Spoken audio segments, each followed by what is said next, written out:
Hello, everybody, and welcome to Maniverse Unleashed.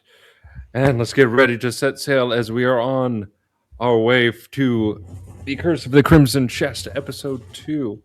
Last we left off, our dear beloved pirates met over in Bristolia, the pirate capital of the world, in which they met for the first time, gathered together a crew of a Dionysius, a large GIF individual, as well as a man by the name of William Thretcher, who is, surprise, surprise, a former military worker of the Crown. And after the lovely pirates, our heroes, legally apprehended a pirate ship, or very legal. a former crown ship, our party was beginning to set sail along the seas, and then they came to an agreement that the treasure that they are going to be pursuing first is the one and the only talisman of Stroma. And we begin where we left off, where it is now evening. Everyone just recently left the captain's quarters regarding the meeting of which treasure to choose. Night falls, and the captain recommends everyone to get some rest. And does anyone desire to do anything before we go on to the first day officially at sea? Yeah, Zark would like to do something. Proceed. Zark will approach Falcon. As Zark approaches Falcon, he's a little nervous approaching, but as he does so, he musters up his courage and he approaches you, Falcon. Oh, hey there, Falcon. I was wondering if, we could have a bit of a chat. Maybe just you and me, if that's okay. Falcon, I believe, at this point is sort of like standing at the gunwale and just sort of like gazing out into the sea, and, or rather, no, he's sort of walking away from the door to the captain's quarters, and sort of hears Zark behind him, and he stops, turns around, and looks down at the diminutive shark, and he raises an eyebrow, but says, sure.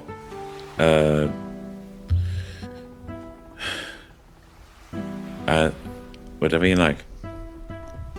Okay. Yeah, there's something I just wanted to talk to you about. As Zark will lead you to like an edge of the ship where no other prying ears can hear.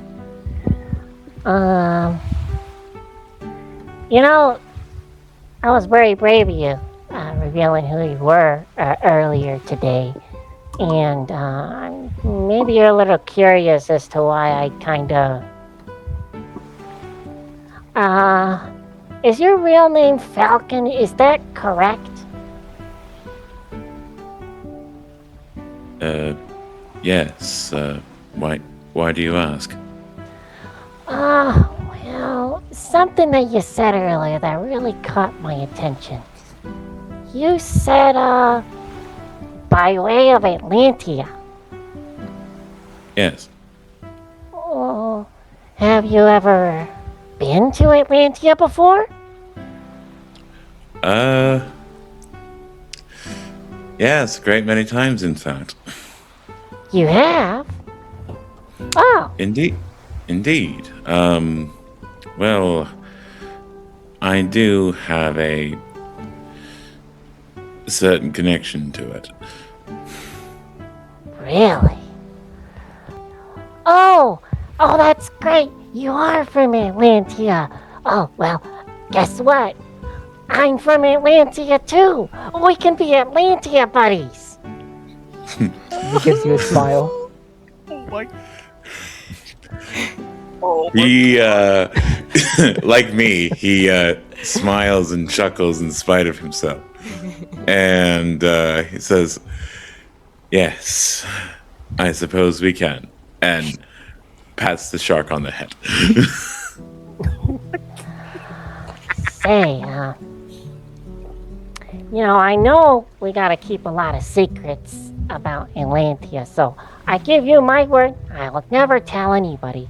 But I'm really curious, you also said your last name was Akumu. Kind of squints his eyes a little bit, like a curious sort of suspicion. Did your father send you out to look after me in case I get into trouble again? No, actually. Oh,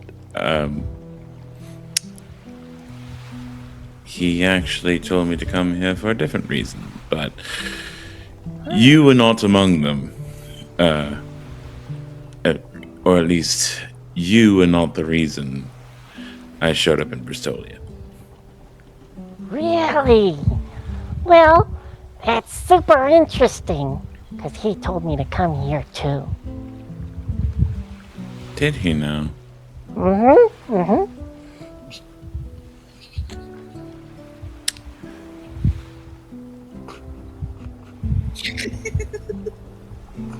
Anything else he told you? Nope. He just said, go to the land of the pirates. And then, well, I got onto a pirate ship, and then I came to Bristolia, and then all the fighting happened, and then we all met. I see. Uh-huh. Well, I guess it's good to know. Okay. Well, it's interesting because he made no mention of you. Really? Okay. Well, that's okay. No worries at all. I'm sure he has many plans for the sea. I'm sure we'll figure all that out later. But I just want you to know we're going to be good Atlantia buddies, and I'll protect you. I don't doubt that. And again, pats the small shark on the head. He gives a big smile. This is too much. And just, well, anyway, Zark, is there anything else, or was that it? Oh, no, that's it. Oh, sorry, one other thing. Kind of looks off to the side, a little bit cautiously in case there's anybody might be listening. I heard that the Crown's also trying to find out about this Atlantia place, so we gotta be extra careful and not tell anybody about it. Just between you and me, okay? Certainly. Definitely. Though, I will say there is someone I know who knows about it. But His eyes go wide. you don't need to worry about them. It's not a guy named William Defoe, is it? Get a look of worry in his face. No. It's not. Oh, thank goodness. I wasn't meaning our Captain William, by the way. It's another William No. Defoe. He's okay. No. And yes, I'm aware that it's a different William. Anyway, apart from that, there anything else? Nope, that's it. Thanks, Falcon. No problem. And as you two go off on your separate ways, is there anything else anyone wants to do before we officially go into day one? Falcon sort of waits for Zark to walk away and just... Anything else you wanted to tell me, Dad? He says to himself before heading off to his own quarters. As you begin to walk away to your own quarters, on one of the more reinforced sides of the boat, you hear a slight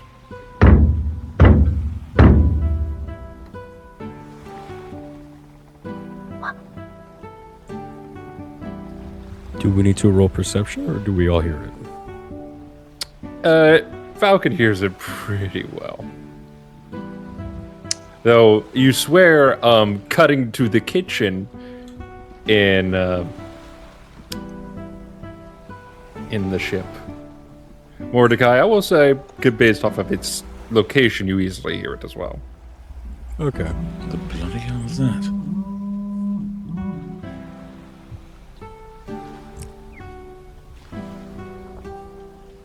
Suspicious of the noise, Mordecai will go out, leave the kitchen to the deck to see what's going on. And you see Falcon standing sort of about amidships, wondering what the hell that knocking was. And you see Mordecai step out wearing this. Hell yeah! Oh, yeah! The best part is the hat because it makes him slightly look like a gnome. I love it. Yes, Looks great. amazing. Oh, Yeah, Moses. it's chef's kiss. Mwah. He'll just look You rock around. that apron. Thank you. He'll just look around. Do you hear that? Yes. Yes, I did.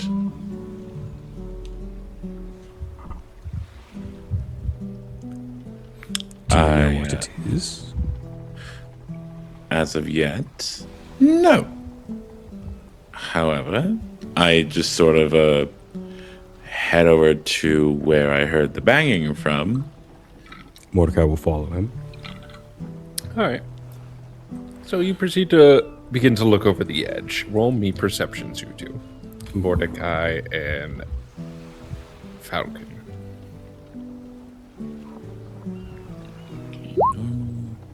21. 17. 17. As both of you look over the edge, you see this humanoid set of eyes peering out from the water. Very messy and soaked, dark blonde hair. It's just peeking out of the water. Blink. Blink, blink. Are you seeing what I'm seeing? Or is it the wine? No, I'm pretty sure I'm seeing him too. Hello there. Roll a percentile die to see if he actually interacts with you. Just like, hello there. Slow going. Okay.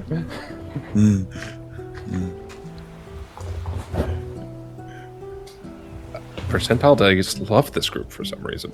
But you see that slowly a form slightly rises out of the water, and you see very close to a humanoid looking individual starts rising out of the water with sea rusted full like armor with the shoulders and like full plate mail. Like dude looks like a knight abandoned at sea, and you see like barnacles and seaweed and just sea life growing off of it.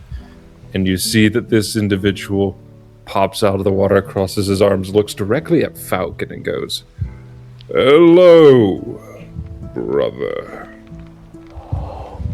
A brother? What? His eyes go wide, and he just like blinks, just like, you know, like in a cartoon, just like blink, blink, blink, Don't be rude. Say something. blink, blink, blink. Just elbow him. Go on. What?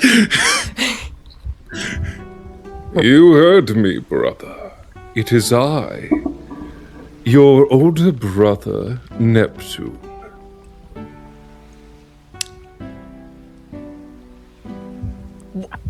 What? What? I'm sorry. You want to remind me again? Give me a moment, please. All right. Jeez. I know when I'm not wanted. And he'll step back to the kitchen.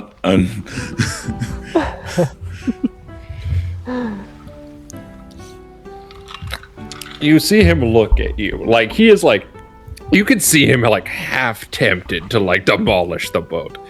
And he just looks at you and just, please don't. Go for it. I've been waiting several years to finally see you. What's a few minutes?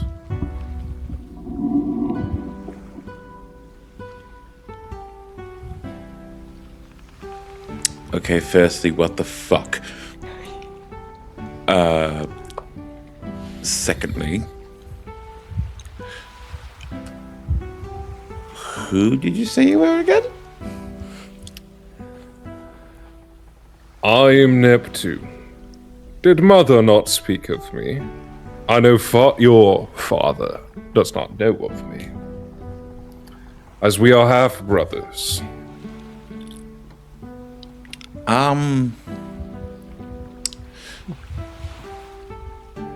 I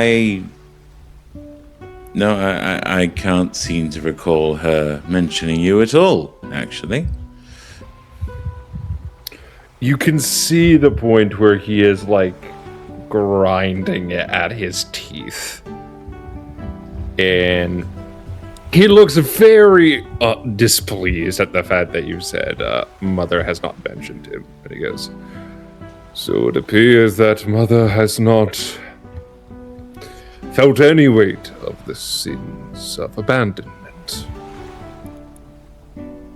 For did she not tell you of the previous king?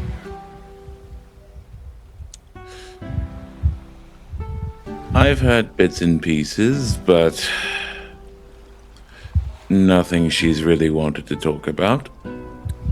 Well, did she ever tell you that before Tongaloa Kumu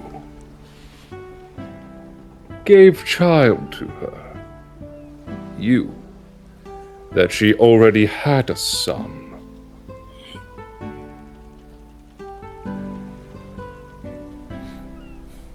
And it was not long into the death of my father, the original king of Queen's Mark, that I was placed into a basket and shoved out into the ocean, only to be claimed by its darkest trenches.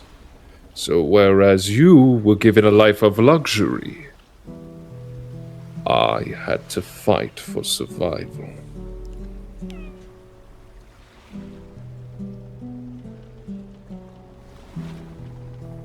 I see. Well, to be honest, I understand that whatever ire you may have towards me is perhaps a little justified, but I have A little. nothing. A little. I have nothing to do with what happened. Your father had everything to do with it. If it wasn't for Tangaloa of Kumu meeting the Queen of Kingsmark, my father would still be alive. And I would have had a good life. The life that you had. Yet it was ripped from me, pushed out deep into the ocean to let the trenches do what it wanted. Which is why I come out here in a sporting mood. Next time you see me, it will not be a friendly introductions. Either way, the ocean will run red. Until then, brother, cherish the privileges that the good life has brought you. For you will drown in them soon. And you just see he just like a bullet goes down into the ocean.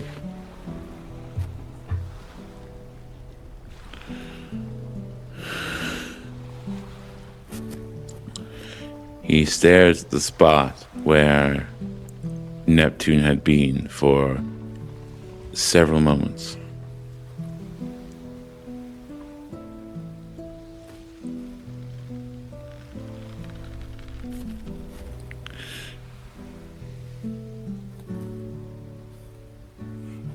For all this talk about me, I wonder if he knows that my father told me to forsake those privileges for now.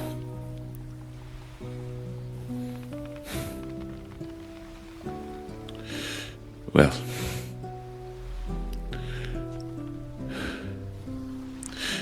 if anyone can see him, or if Mordecai comes back out, he can see that Falcon looks rather shaken.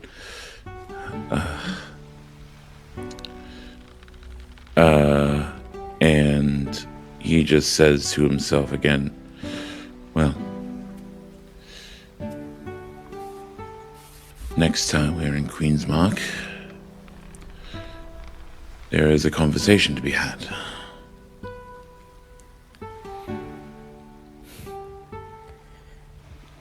You look a bit worried, friend.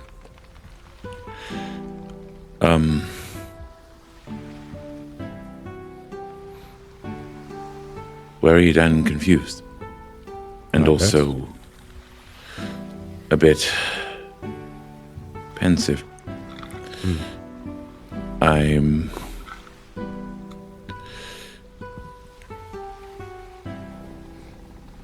Well, let's get your mind off of it for now.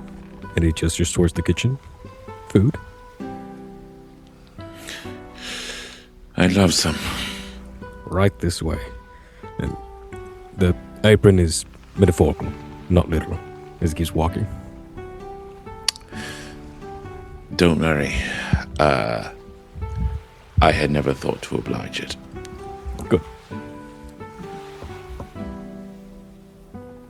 So, as you Glad we're in go off, agreement there. as you go off to eat, and then everyone rests. Eventually, morning does come. And you are off to your first official full day of sailing, for you are sailing to Port the Crown. And how is everyone getting up this morning? What do you mean by that exactly? Like, when they awake, do they like stretch, do some exercises, they scratch at their chest, do they drink some alcoholic beverage early this morning? How are they going about their day? Well, I would say Zark, being a shark, very much needs to be drenched in water every so often. So as he sleeps on the ship, he's probably pretty dehydrated and a little dry. So he'll come up on the deck with his little fins and kind of flaps about, and he will take a dive into the water to freshen himself up, maybe try to catch a fish here and there, and then hop back onto the deck. Roll me a survival check. I want to see how you do with catching a fish. Sure, he's done this plenty of times. I'm sure it's going to be great. Oh my god. And it's just fine! And it's natural 20. So, Damn! so as you end up hopping onto the boat with your catch in hand, and you're just there like, oh, I got a fish, and everyone's like, okay, let's see what he caught. Everyone just sees like a massive flopping barracuda. Just Oh. Hey everyone, I got breakfast!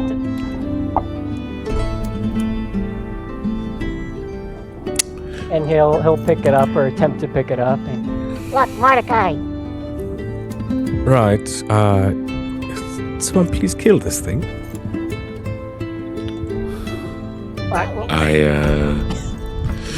I guess I whip out the scimitar and just fucking kill it. Yeah, you just see it that you just quickly do it and just flops. It's good and dead. I pop my head from below deck. Hi, fish boy. I'm not a fish. I'm a shark. Same difference. Fish boy, how tall would you say you be? Me? I think I'm 3 feet tall. Why? How wide do you think you be? Well, I'm not fat, if that's what you're saying. I might have a really big head. What are you getting at? Just curious.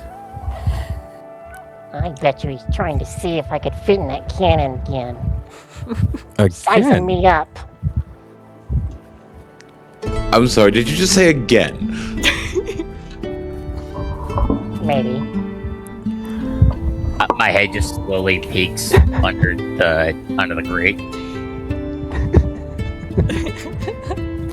We haven't been at sea a full day and he's already gone mad. I've gone mad for a long time now. It does not surprise me in the slightest.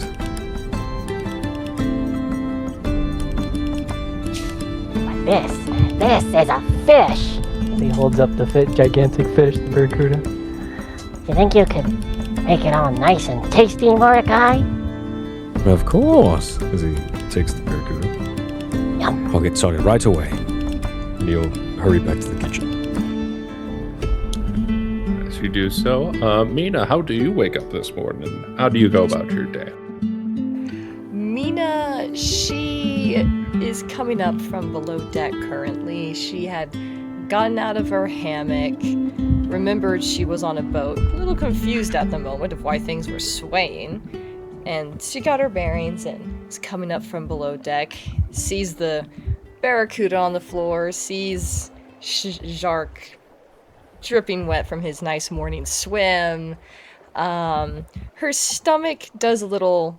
She's a little hungry at the sight of everything and everyone on deck.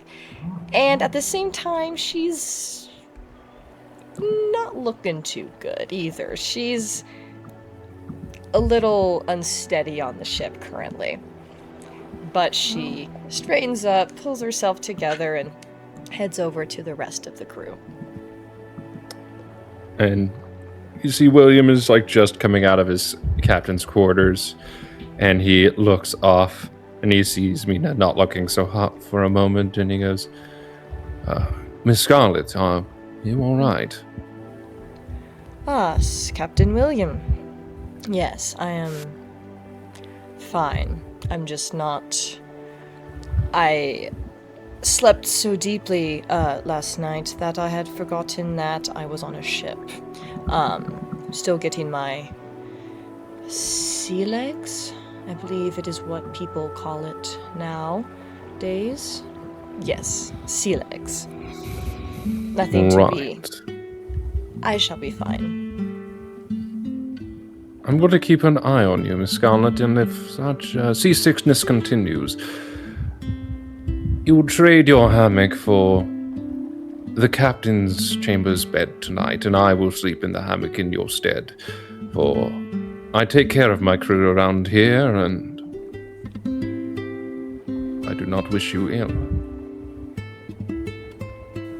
I appreciate your offer, William. However, I do not think that'll be necessary. Here's the thing. I am the captain. And you see with a faint smirk as he passes you, he says, people don't say no to me for long.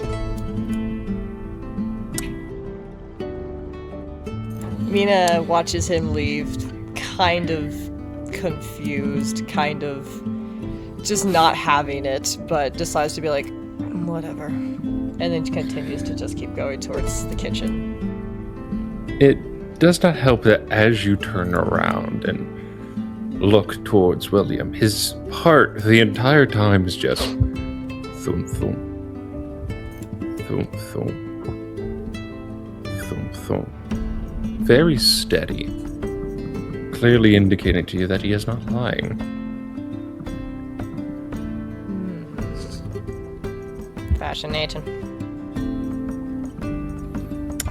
And you guys get over to the kitchen and tell us, Sir Mordecai, what is for breakfast this fine morning? Yeah! All right. Given the freshness of the barracuda, he decided to make sushi. Breakfast sushi. I'm not as good at the food stuff as Jake is, so that's basically all I've got.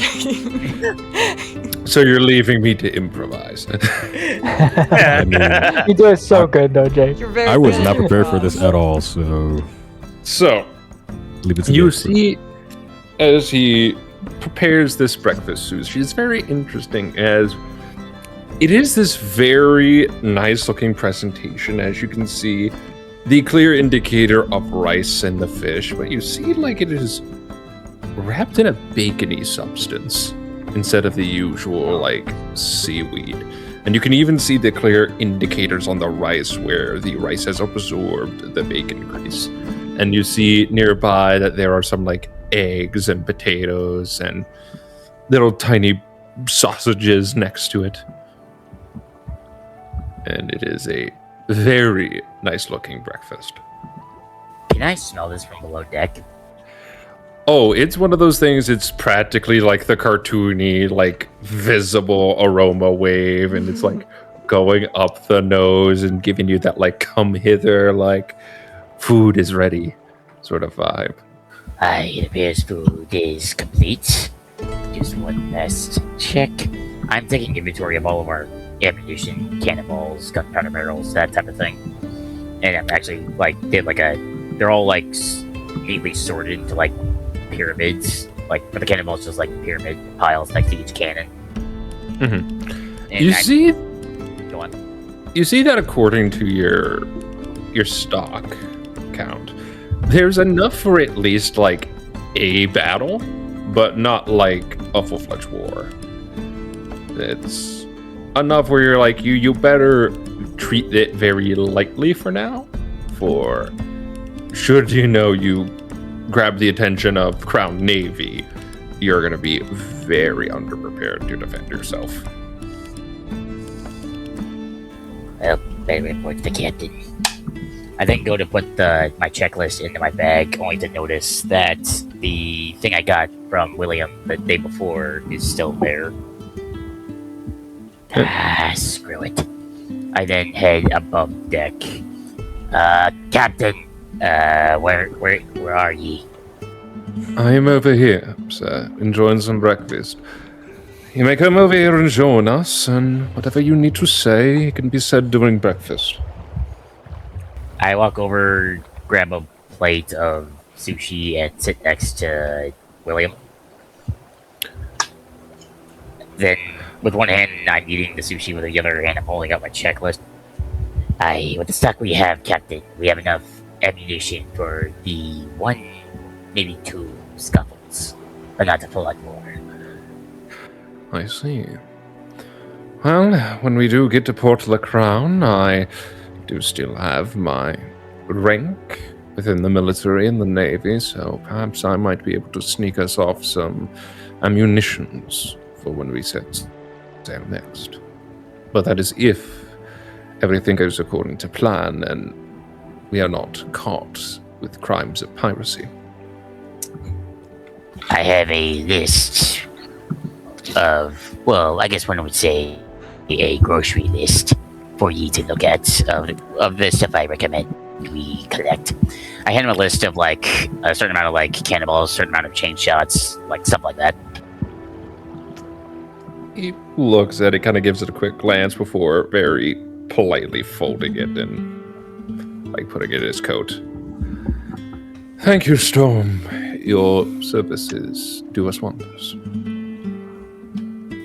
Of course, Captain. I then look at the rest of the crew, and then back at William. Can I have a moment alone when you have the chance, Captain? Yes. And are you specifically asking for a moment alone with me, or just to your lonesome? Just one-on-one conversation, Captain. Very well. Once breakfast is over, gentlemen and Lady Scarlet, we will have a moment alone once breakfast is done. But for now, please, enjoy. And thank you again, Mordecai. It's very delicious. You're just And who is actually taking a bite of their food? And this is the Oh, point. yeah. everyone, where, obviously. And this is the point where Falcon finally makes his way to the galley. Hey, Falcon, I saved you a seat. Come on, sit next to me. Well, if you insist. He comes over and sits next to Zark. And he still looks a bit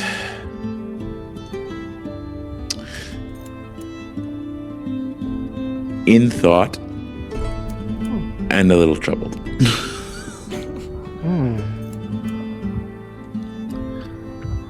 You should really try that soup. Are you okay?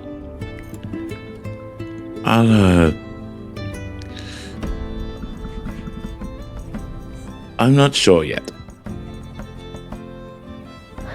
It's probably because you're hungry.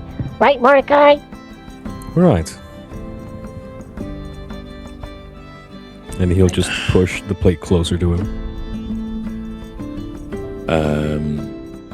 Falcon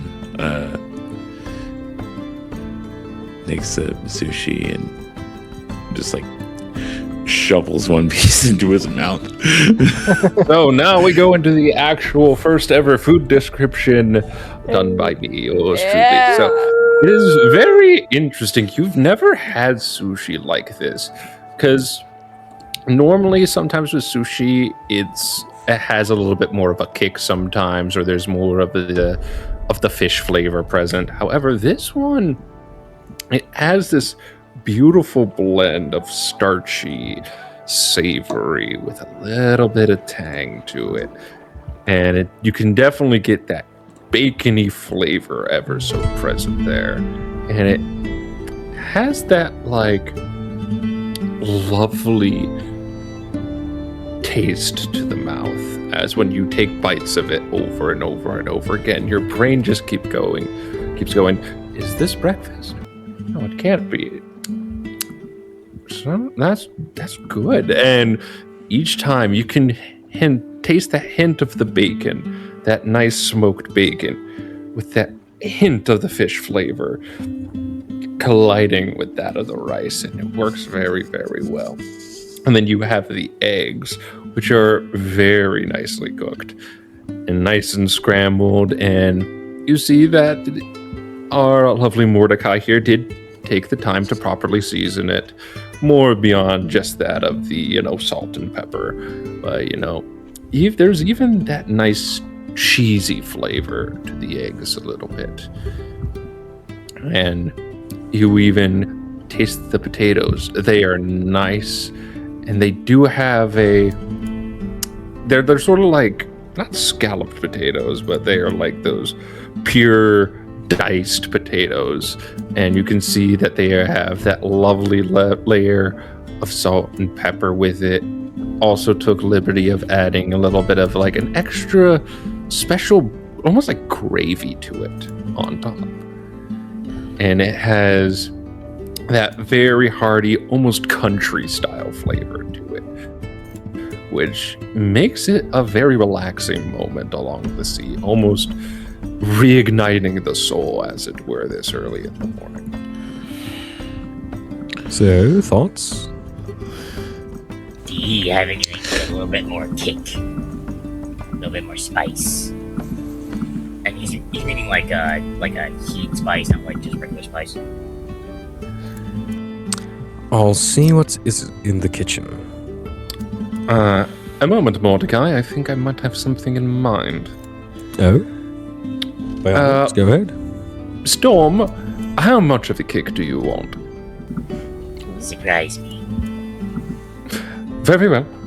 As there's like almost like a hint of the gentlemanly nature fading, as you can see a hint of a mischievous smile, as he like guides Mordecai with that like, shall we look? Mordecai just nods. As he looks to a really tiny barrel as he lifts a lid, and you can see these very exotic looking peppers in that barrel. And he goes, this is very interesting. I took a look here this morning as I was waking up, and come to find out that we have a special set of Drake's Breath peppers right here, straight from Twin Blades. This is within the top 5 spiciest peppers of the world. Mordecai will just God. pick one up. no.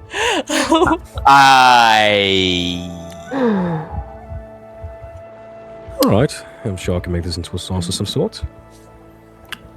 Yes. I know there's a few other peppers over there to the side. The Crown is very proud of their imports and exports of spices and culinary ingredients. Alright. Then he'll begin to chop the peppers, add some extra seasoning, mash it all down. Oh, hand me some more vegetables from the fridge there. Icebox. Of course. Yes, I was quite curious of what you meant by fridge, though. That is an interesting name. You might want to patent it. Perhaps after the adventure. Indeed. Yeah. First, mate, please write that down. We are going to find our own version of an icebox. Call it a fridge. Aye, Captain. Mina says as she whips out her book out of nowhere and just like kind of writes down a note because it puts it back.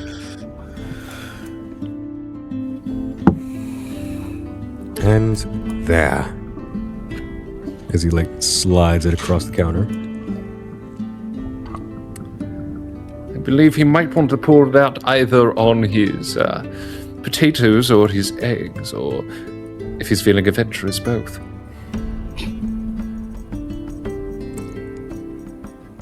Well, go on. He's about to be feeling something, that's for sure. Wait, are you back at the you guys are still in the kitchen? Oh yeah, no, like the kitchen and the dining area is all the same area on this One ship. area. Mm-hmm. So, quick question: is the dining area inside the ship? Yes. Or is... I go to try it. Roll me a Constitution save, good sir. Keep in mind, I do have fire resistance. But this isn't fire. It is not. No, this Well, is this is the power of 10,000 Taco Bells. Oh, I think I may just made a mistake. Oh no. Where did you're you roll? Well, it's not. I haven't rolled yet, but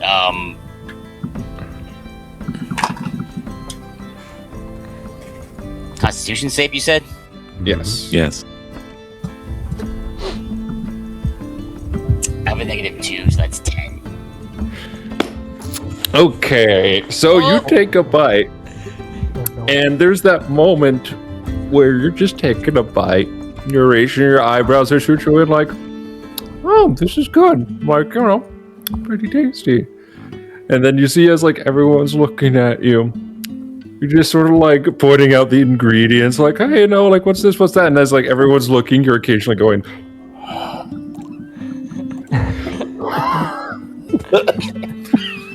and you're trying hard to play it cool as you're just like you just basically get hit with this wave as if there is a full-fledged naval battle just going on in your taste buds. And you are sweating profusely. Like, so much so that our local amphibious friends could swim in it. No. And you see... That's kind of a nasty visual there, Jake. I know. But you see, for a moment, you have never seen a dragonborn shift colors at any point during a dining room table experience. From gold to what? Gold to, like, orange.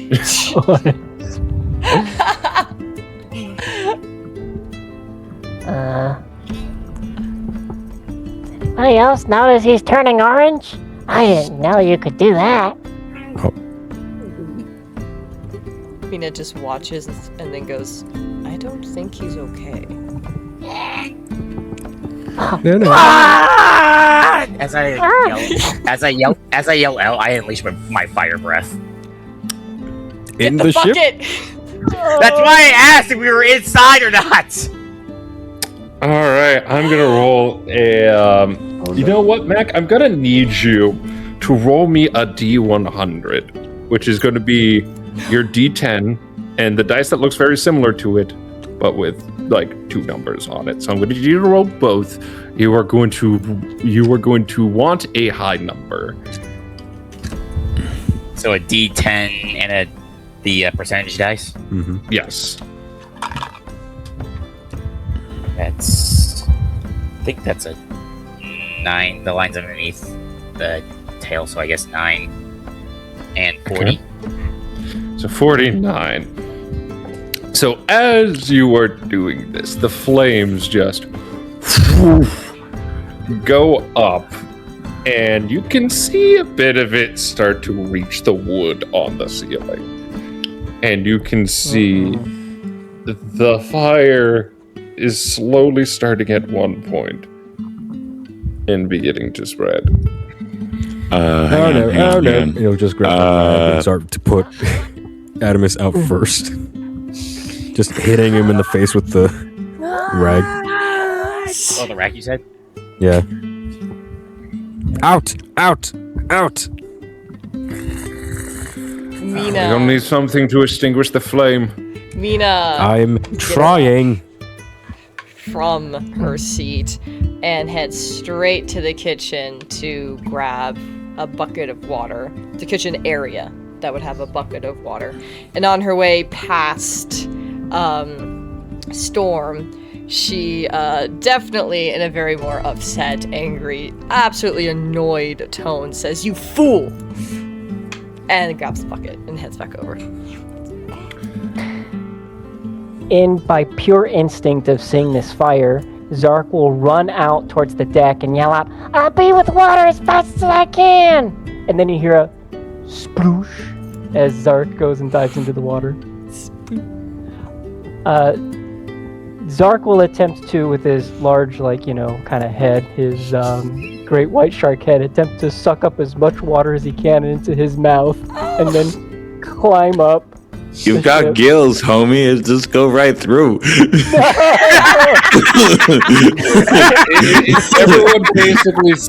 Everyone basically sees as Mina is beginning to splash the water. You can see that Zark is like sprinting, and you can see that as he is running, water is like pouring from the gills. I got the water.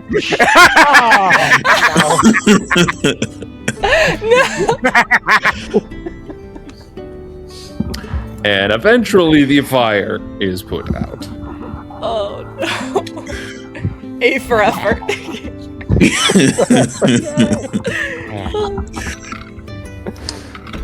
Well, I look at Zark, who's just sort of like, I imagine like staring disappointedly at the puddle of water on the floor. Oh. Well,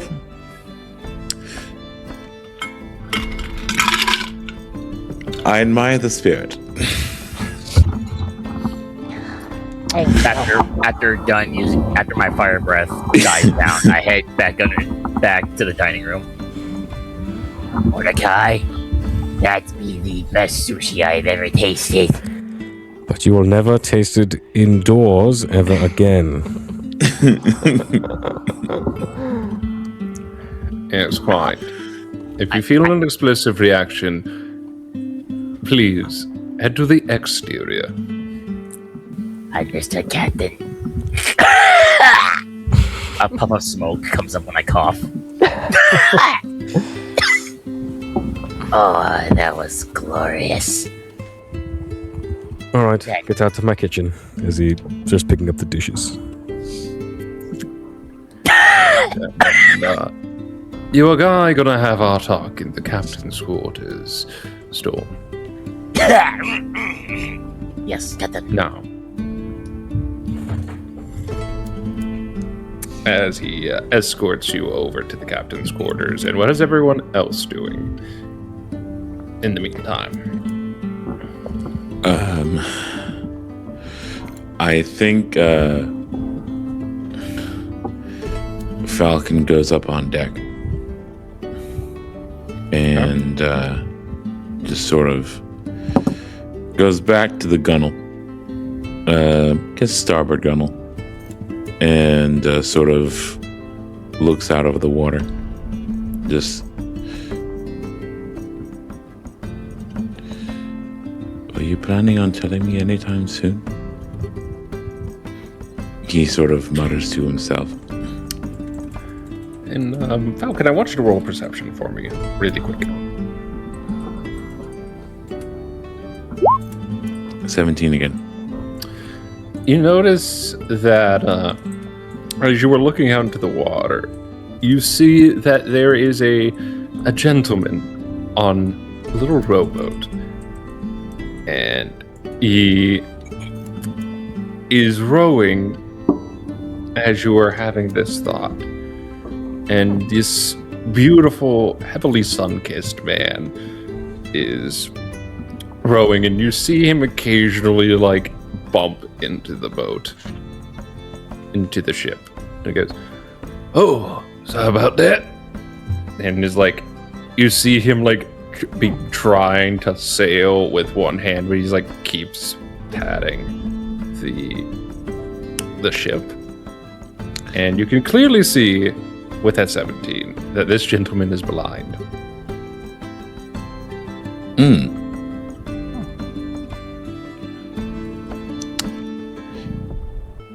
Hello? Yes? Hello?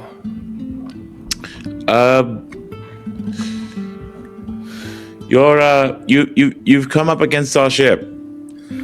Oh, yeah, sorry about that. I did notice. It's definitely a big one you got here.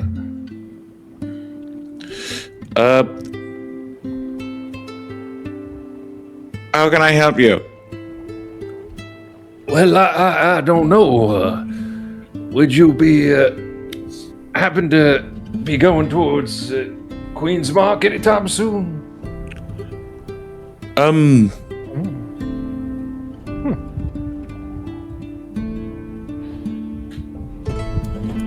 Why? I'm trying to head home. I shipwrecked not too far from here. And, well, I'm the only one from my ship left alive. Oh, goodness. He immediately, like...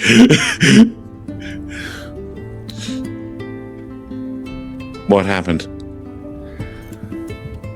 There was a sea snake, a very large sea snake. Caught us off guard and attacked our boat, constricted the boat. And some of its venom got into my eyes.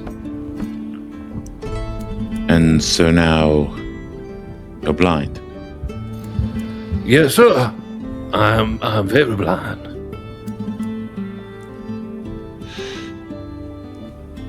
I see. Whereabouts were you when the giant sea snake attack? We were just about yonder, not too far from. What was that place called? It was an island. It was nearby a big island. It was more down south.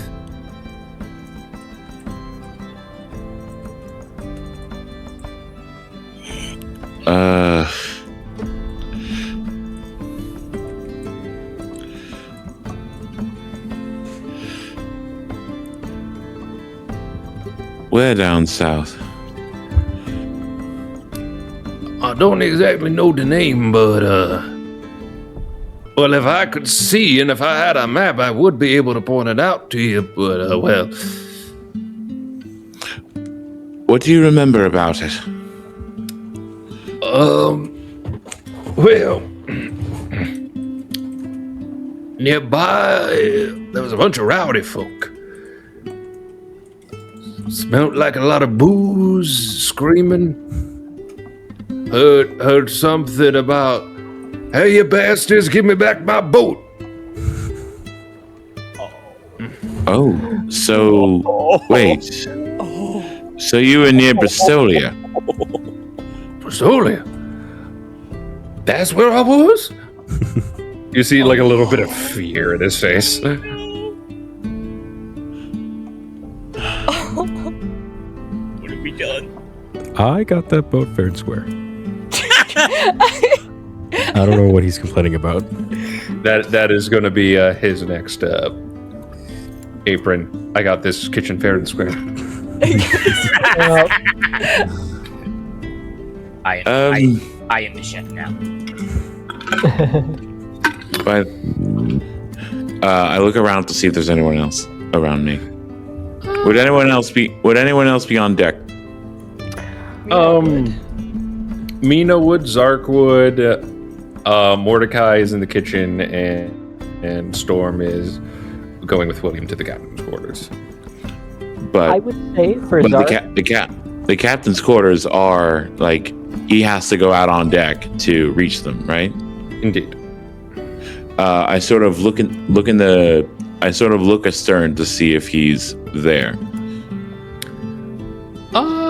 With a quick glance, you see like he just opened the door and is like guiding Storm into the captain's quarters. Has not fully entered himself yet.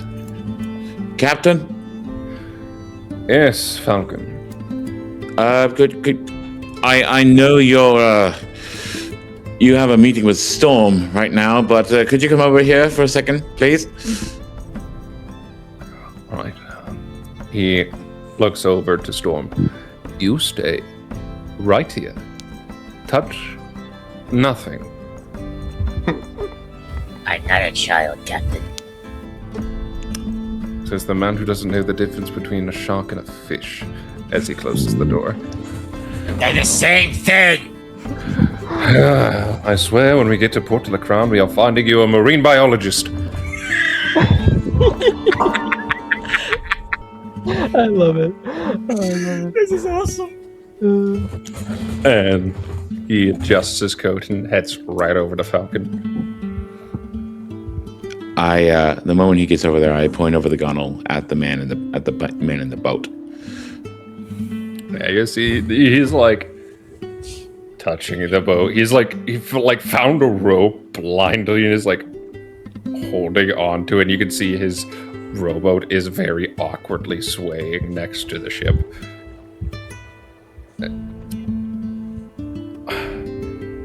Give me a moment.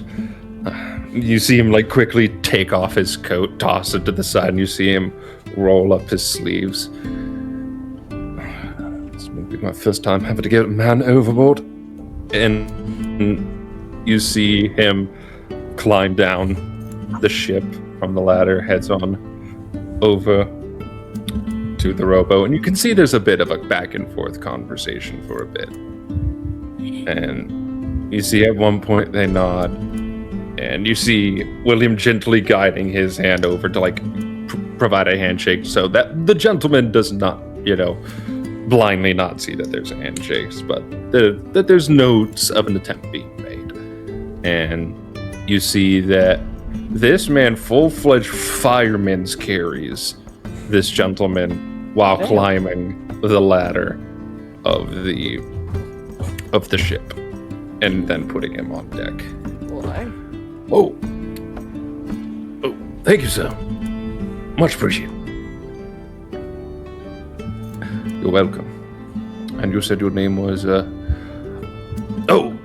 it's Farcher. Farcher Zark. Is he just like a normal citizen of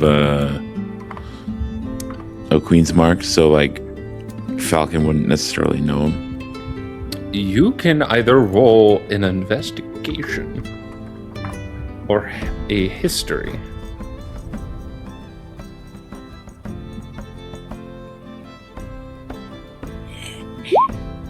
$14. 14. Let me even see what skill you used. History. You've heard of the name Salt Rock before.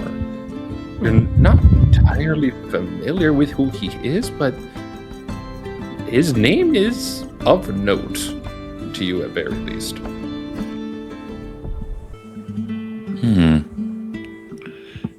Why have I heard that name before? Salt Rock, you see my family. As he has this walking stick with him as he's trying to find a spot to lean on as he goes. My family is actually one of the big exporters of herbs and spices to the rest of the world. Hence the name Salt Rock. You see, I like seasoning with my food. Oh, I see. So, was it a merchant ship you were aboard? That was indeed the case, sir. I see. Yes. I was about ready to grab some ingredients, and I wanted to personally make sure that they were going to be good, for I was going to have a party over in Queen's Mark. A party, you say? Yes. He looks around, not knowing the full extent of what kind of boat he is on. As he makes this statement, he goes, I'm an old man, so it was a party to announce my will and testament. Oh. I see. Yes, it was going to be me, a few friends and family, and some workers that I hold very close dear, and well, I was going to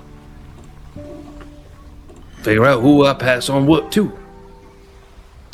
I wanted to make sure that I had a last good hoorah and celebrate a bit with those I care most before I sail off into the sky. I see. And I suppose, given the fact that your lifeboat brushed up against our ship, that you're the only one left standing. Well, I did have multiple boats, but I had no idea where they went, and nor could I. I see.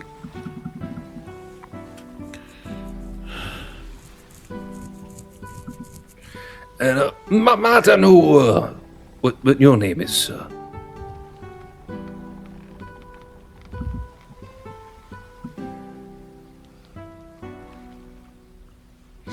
He ponders that question. Does he reveal the name, or does he go with his assumed identity?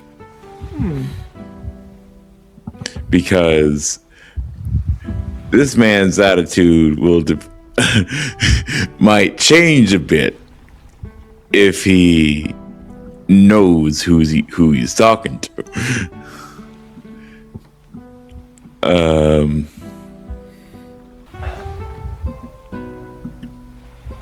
He might not even believe you. No, but I'm not. A lot of people don't necessarily know I'm out here.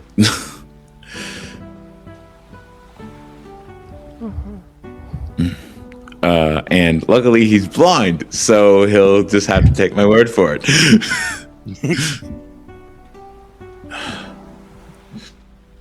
McGinley. Alistair McGinley. Could you roll me a deception check, sir? Can it be an advantage because he's fucking blind? Well, he blind. He not deaf.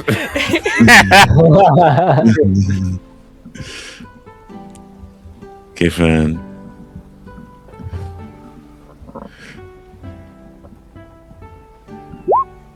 $19. Nice. Mm-hmm. You see, he walks over to you with his walking stick as he's like finally having his hand out, and you see he is like moving his hand, and you can see him like place his hand over where your heart is for a moment. And after placing it there for a moment, he like wiggles a finger at you. And he says, "You're either telling me the truth, or you're a damn good liar." What did he roll? He rolled very close. So he was like, he's not entirely like falling for it blindly. Blindly. So it's like fucking Cole Phelps, like press X to doubt. Yeah, like, there is a hint of doubt. There is very much a hint of doubt, but he's like, you can see him just be like, but I definitely trust my saviors are the truthful kind. So like, you can see he believes you, but there is very much doubt within his old ways. Oh.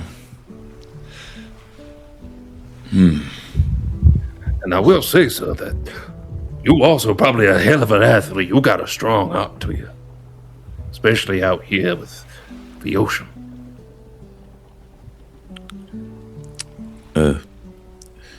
Thank you. Yes, it's actually very interesting. Your heart has a nice flow to it, like a wave. It's definitely not a human's heart. But don't know what you are, but tell you what. If I ever get you to meet one of my musicians friends, they definitely have to match that to a set of drums. Well, I'll keep that in mind. Indeed.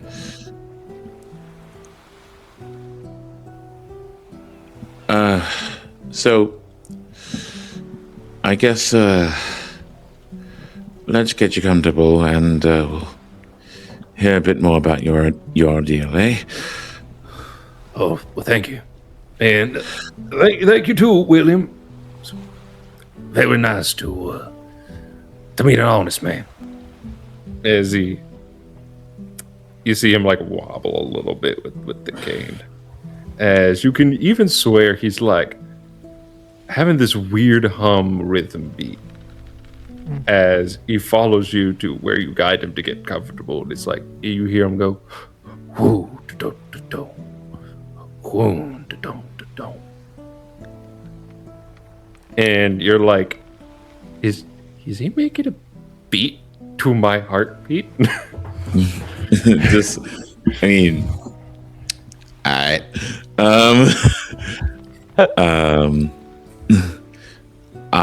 Once that happens, though, I sort of beckon William off to the side, out of his earshot. Follows you. Sort of and we're away from Zark over there. And he said, so he'll explain more in probably a little bit, but he's wondering if we're going to be on our way to Queensmark anytime soon. Well, we are heading to Port of the Crown. If I we know. were to get... Queensmark is not that far away from Port of the Crown. Indeed. Seems like you have a goal in mind, Sir McKinley. He sort of, the corner of his mouth twitches upward at that. Well, thing is,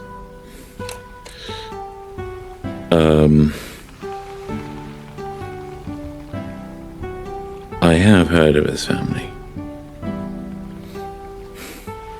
I mean, granted, as you know, being who I am,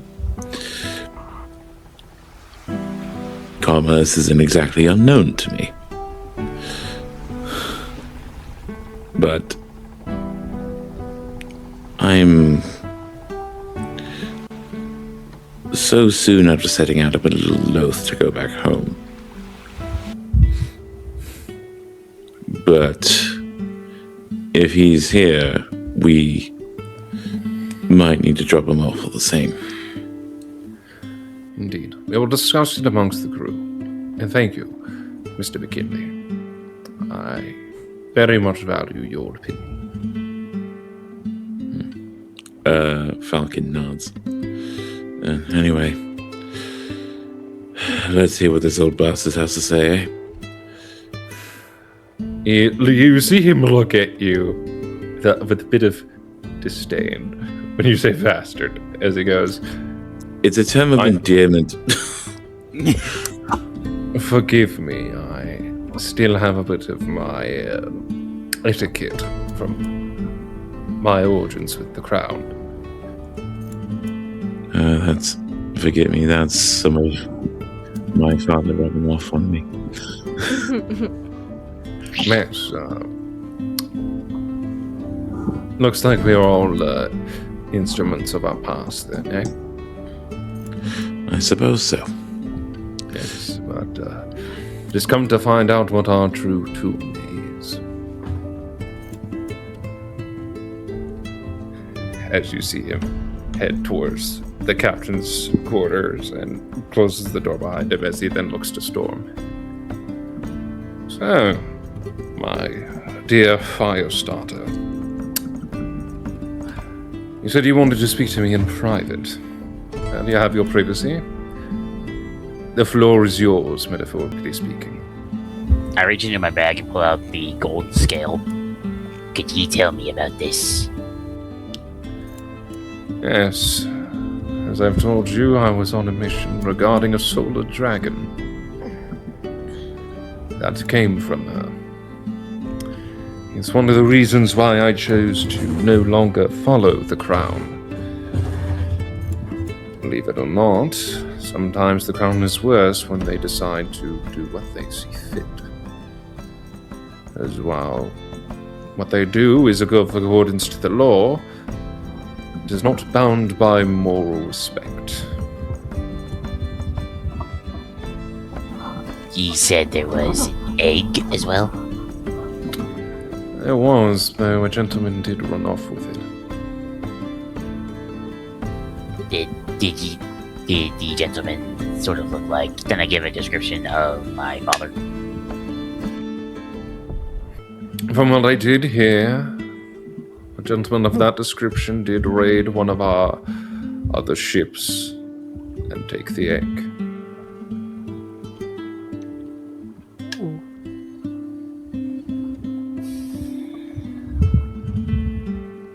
What of the solar dragon? Well, I will let you know, Storm, I did not participate in any of the attacks on her. Though, from what I know, the damage was done. She was very severely bleeding. But before I could figure out if something happened to her, she proceeded to have a radiant glow about her, then vanished. I do not know whether she is alive or dead. Well, that scale is one of the few things that remains of her. I'm not exactly well versed in the biology and traditions of the solar dragon, so I don't know if that was her passing on to the afterlife or attempting an escape. But I will tell you this, I did hang up my rifle after that event. I was not proud of what we were doing. Where did this happen?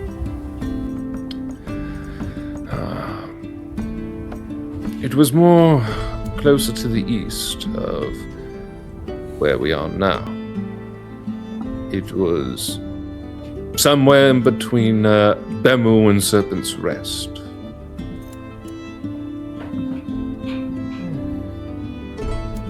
Could we plot a course after this current mission we are on? Perhaps, but looks like we already have another thing within our horizons. There's a blind gentleman who needs to be dropped off at Queensmark as we caught him sailing on the boat blindly. We be already setting sail for Port the Crown. Are ye sure we should be setting sail for another crown capital? Well, I'm not exactly fully afraid, for I did have crown connections, though they did not know I split. In terms of whether or not we should officially go, I leave that up to the choice of the crew. I may be captain, but I don't believe that my word is gospel, and that it should be followed like commandments. You're a respectable captain, unlike a few others I have come across. I am a captain with etiquette and with a sense of camaraderie, though I will not put myself above any other captain. My thing is I work hard, and I expect my crew to do the same, which is why I will say, if you ever have some spicy cuisine again, please steer clear from any flammable piece of our ship. Understood, Captain. Very good. Oh, and you see he tosses you a water skin to help the occasional cooling of the mouth. I hear that Drake's Beth peppers have the occasional effect to resurface every so often, and it's best to take it out before it can grow. What ye be talking? As smoke bellows out of his breath with a few sparks. All right, you are going to be drinking that water outside of my office. That's out the door.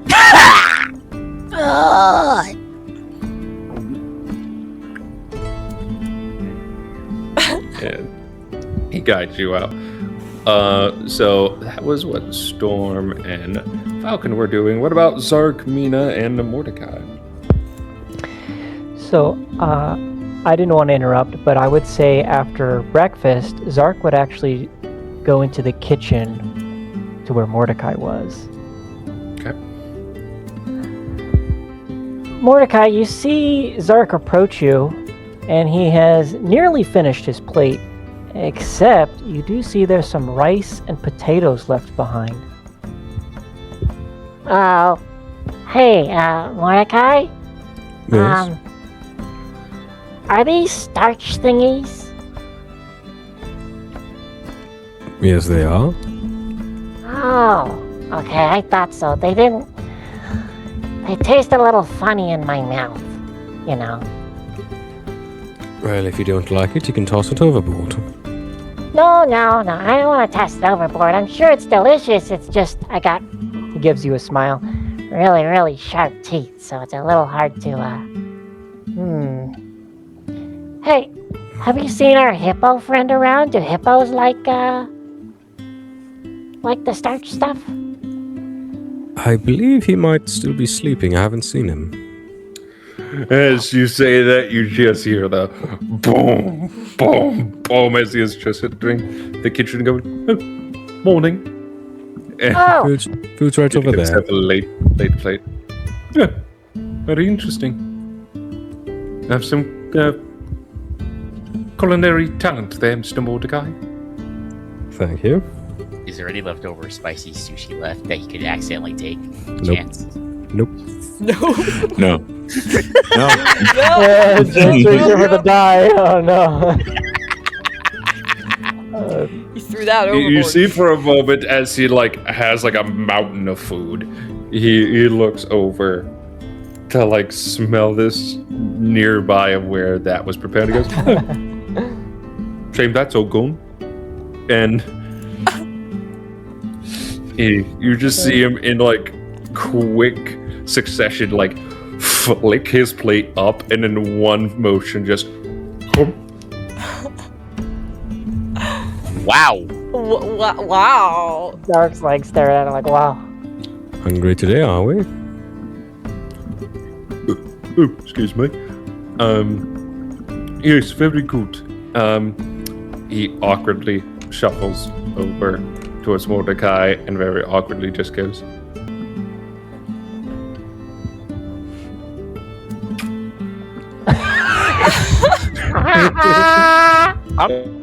Sorry. What? and just right on the right side of his forehead, just planted. It's very awkward. It's the cook. I must throw this away. As he goes back to cleaning up. Well, what I do? Right, I will be going to the crow's nest later to read. Care to join me, Oh. Zark? We have crows. and a nest? That means there's eggs in it.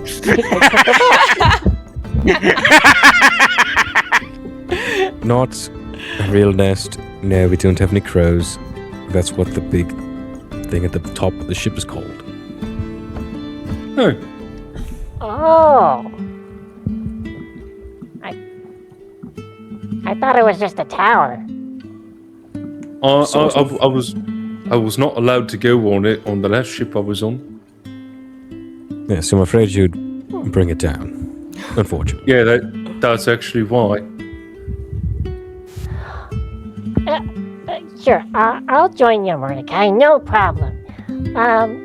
Dionysus, I couldn't finish my starches. You like starch? You know, rice and potatoes?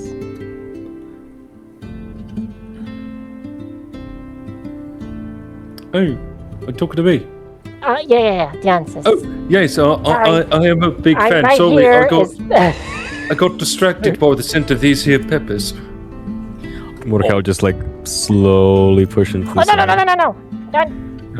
Roll Honey, a the contested athletics check against Dionysius. Alright. Please be low. Please be low. 22. Shit. Ooh. Actually, you see, you tie. Oh. As you can see, as you take both hands and gently start to move it away, he is one-handed and he goes, and it does not budge. I must. Go ahead, go I ahead. must warn you, they are rather spicy. Well, whatever you smell like it, could at least try one. One. He quickly takes it back. I'll have it prepared for you. No, it's okay. I can eat it straight. But you're gonna turn orange. All right. Outside though. Okay, I can do that. There you are. Like, okay. As you see, he begins to walk out eating the peppers. Oh no, Jack's reaction. Oh no! It's either. You see, Oh no. he walks out and he like plops it into his mouth, and you hear a crunch. You just like lean towards Zark. Uh-huh. Grab the bucket of water. Bucket of water. Okay. Zark will go and grab the bucket of water and bring it outside. As you do, though, you see him go, "Oh, thought it'd be crazy." And he just starts walking away. Shocked expression on Zark's face. Mordecai? He didn't turn orange. His Constitution save was a 23. Oh my god! No problem. Crazy. I assume he's used to the spice. Storm is gonna like this guy. Oh. I'll just put these out of sight. I don't want to try one, but if you ever think I did, would I turn orange too? I think you'd die. Whoa! What? Anybody in the mood Okay. for dried? Anybody in the mood for dried shark? Try Zark. I think that would be more kind of like cannibalism. Okay, well, I gotta stay definitely away from all of that then. I'm certain we'll have something here that you can enjoy properly. What do you prefer? Zark gives you this big smile. Rows of sharp teeth. I like meat. And my favorite is fish. I mean, I'm Alright. feeling pretty full. I just didn't like the rice and the potatoes. Before we go to read, I want to see what's in the storage room. Okay. Let's go. As he finishes up cleaning and he makes his way to the storage room. Yep, you go to the storage room. Given the fact that this is a crown ship, there's actually a pretty large amount in here. You see things from like breads to a certain array of fish that is going through a very strange preservation process. You see some of array of like meats, potatoes, a lot of high starch, high protein foods here. Definitely be above and beyond the usual MRE. He will specifically look for a fishing pole or multiple fishing poles. You do indeed spot like a few fishing poles. Pretty actually good, actually. You see two that look like very average, like, looking fishing rods. One of them is like absolutely gorgeous, like ornate gold trim, made out of like the fanciest dark wood. He'll look at Fishing it. rod +1. Yeah, this one's a keeper. He'll kind of just stash it away. Yeah, you just hide it behind like a few of the boxes. He'll just grab a couple of the plain ones. Walks over to Zark and just hands him one. Grabs it. Oh, thank you for the stick. It is a fishing rod. You put bait on the hook. Hook goes into the water. Fish. Hook. Bait. Dinner. Oh, okay. I think I've heard stories of, land people. Oh, sorry. You know what I mean. They like to do the fishing with the rod, the Yes, stick. I am amphibious. Right. I didn't forget. So yes, we could dive into the ocean and hunt, but it's much safer and easier to do it from the ship with this. Really? Well, I'm willing to give it a try if you're willing to teach me. Of course. After we read. Let's go. Okay. as he'll go to his cabin, or if they have a library, or I'm pretty sure the captain's quarters would have a library, right? The captain's quarters would have a library. He'll make his way there. All right. You just come out. Both you and Zark would see the new gentleman, Mr. Salt Rock, still like chilling. Well, hey. Oh, hello there. Oh, pleased to make your acquaintance. Would I notice him as well, since I Oh. went to captain's quarters? Oh yeah, everyone notices him. When did we get a stowaway? Remember the gentleman I said, the blind one going to Queen's Mark? Or did the pepper affect your hearing as well?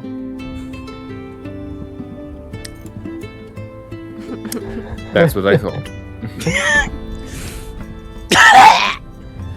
Queen's Mark. Yes. I'm heading over there to host an inheritance dinner.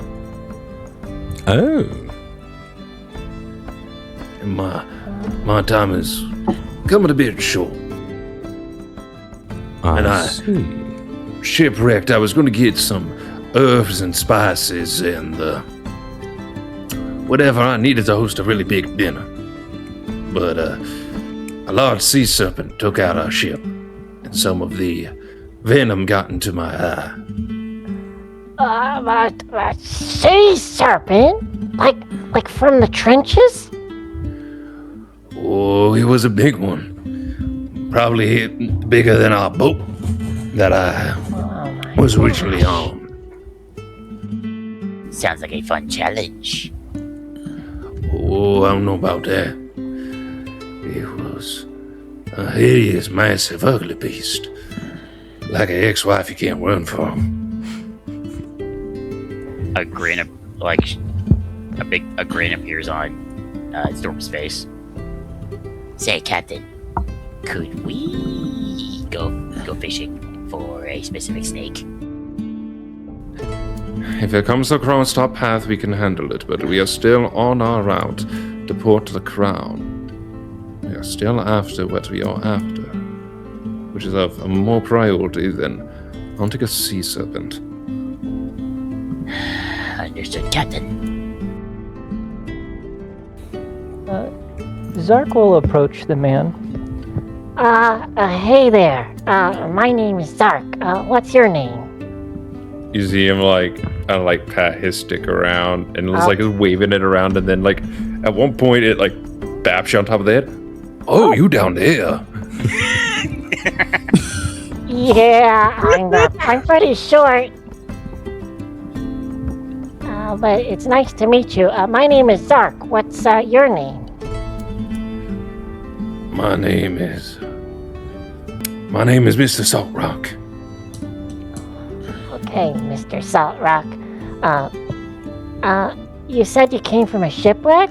I know a little bit about medicine.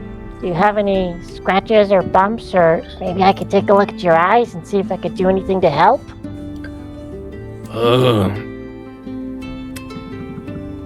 I think most of my wounds have healed over a little bit. But it's more of my eyes that's the problem. I don't mean to interrupt, but did you say your name was Salt Rock? Indeed it is. Of the most prestigious spice procurers? That is indeed my reputation. My, I had no idea we were sailing with such men of reputation. Oh, well, at least we know we got some people of culinary tastes, though I was concerned I did smell a whiff of Drake's breath pepper.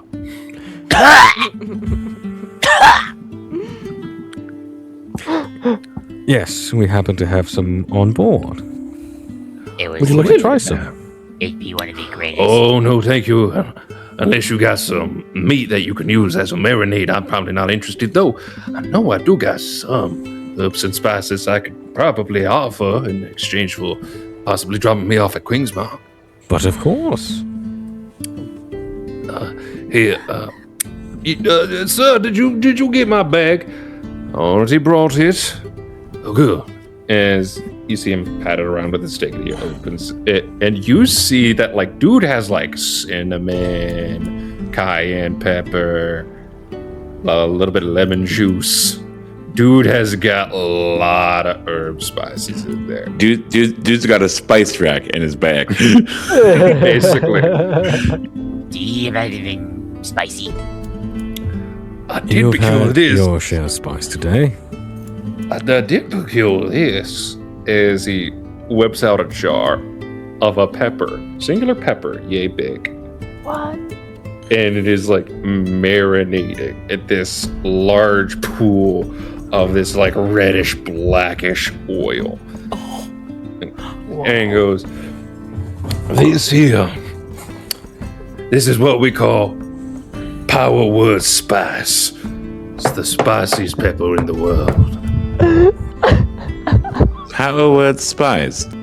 You'll see Mordecai is eyeing it, but also eyeing. Storm's eyes are directly on the jar. Don't you dare. Can I try a taste? And the captain says no.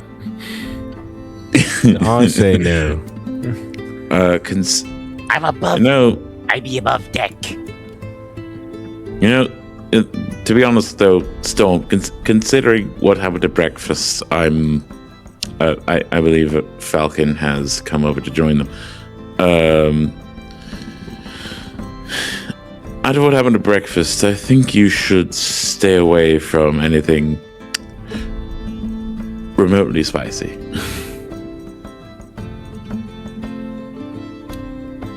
Storm just looks at him with a disapproving gaze. You singed the ceiling in the galley. Well, we're not in the dining room now, are we? We are not going to waste the rarity of this pepper on you. Ouch. It That's will only cold. Go to waste. Who died in the Eve I jar? mean, if your friend decides adventures, I do got some sour things in here. My head, jerks towards him. Sour, ye say? Ah, yes. Here is, you see him whip out this bag. These right here are puckerberries. Pretty spicy berries. Though, they got more of a sourness than a spice. I take one.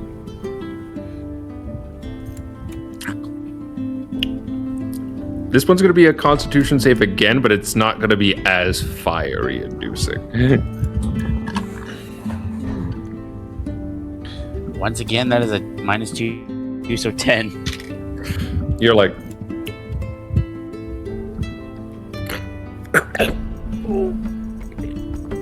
you are like struggling to not pucker. One would never be able to ponder the idea of a dragonborn puckering, but like you are puckering so much that almost some people can see your fang imprint. You're really having it rough today, aren't you? No. Regrets. Goodness, So- why do I smell puckerberry?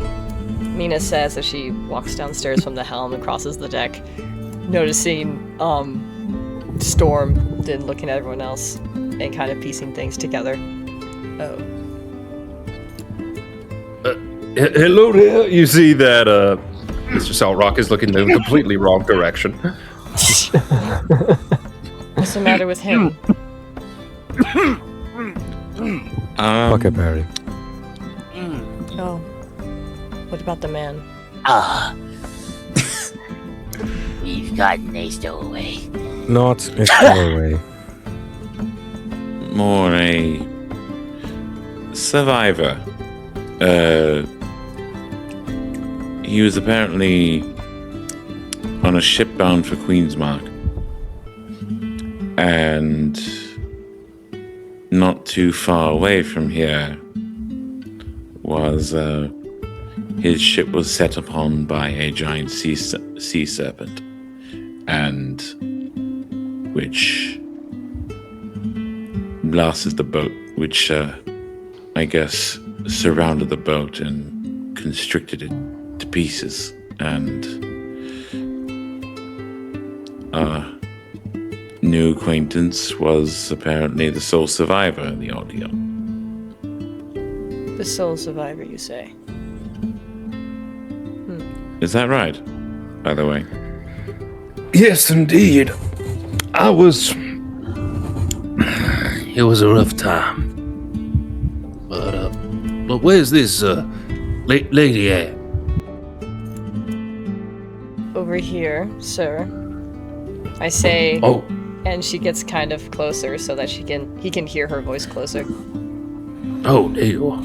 As he, like, you see him wobble up standing. A pleasure to meet you, Miss, Scarlet. Mina Scarlet. Oh. Pleasure to meet you, Miss Scarlet. Good to see that, roses still find their path to the ocean. Yes, well, I'm glad we plucked you from the ocean. Could have had a very terrible fate. Well, hey, roses are the same kind. Fine, have to not leave each other behind. As you see him, like, offer a hand out to you. Mina glances at the hand and decides to take it, humoring the man. Oh, dear Lord, child. You are colder than an iceberg. I'm not used to sea travel. Oh, man, we gotta get you to lay down. Are you feeling sick? She looks down at Zark, removing her hand from the man. Oh, where'd you go? I'd imagine She's still in the same spot. Oh. She looks down at Zark when he asks this, and she goes, "Just a touch of seasickness, nothing to worry about. I'm usually on land most of the time. I've traveled by my fair share on ships before, however, it's been a while." Oh, seasickness, you say? Maybe I could procure something up to help with that. Oh, not to worry. I got some plenty of spices here. I actually got some ginger in there. Now, you young lady, you are going to be laying down in the captain's bed, and I will hear nothing of it from you, young man. As he, like you see him, like, go to point towards William, but then you see that, right, Dionysius just gently pushes the arm to point in the right direction. And, like, he goes, "Trust me, you will hear no argument from me. She does deserve to be taken care of." Good. As I assured you, Captain William, I'm fine. You just, like, see him, like, lightly patting your arm. Don't you lie to the boy. And you are colder than a corpse, young lady. She glances at the man after he smacked her arm a few times, kind of like, did he just smack my arm? Excuse the fuck out of you, bro. Like, excuse I think you. He's got a grandpa.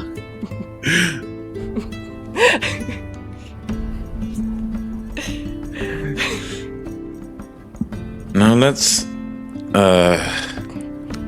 all keep things a bit more calm around here.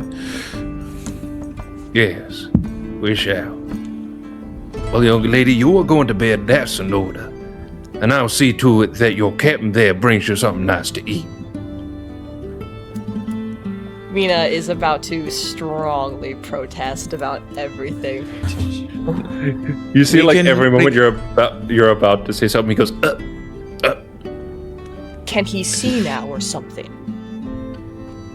No, but I can hear the absolute craziness about to come from your lips. Now, you get to bed, And wherever that cook is, if there is a cook here, is going to be joining me in the kitchen, and we're going to cook you up something nice that you're going to feel right as rain. No longer feel cold as a corpse and feeling warm like a nice summer's breeze.